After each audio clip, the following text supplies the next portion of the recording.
কপাল দেখো, প্রথম বাচ্চা, তাও আবার মেয়ে। সে নয় ঠিক আছে, কিন্তু গায়ের রং দেখো, ইস, মিশমিশে কালো। বিয়ে হবে কি করে?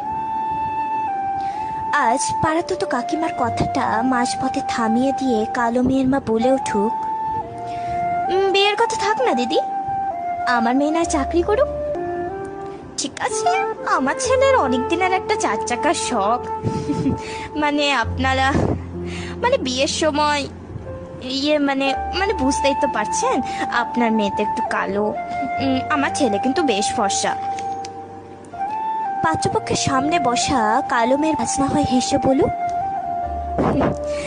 আমার নাতনি কালো, কিন্তু মেরুদণ্ড আপনার ফর্সা ছেলের থেকে অনেক শক্ত। আজ তার আলোর শহরে ঠিক চৌরাস্তার সামনে কালো মেয়ের প্রেমিক বলে উঠল,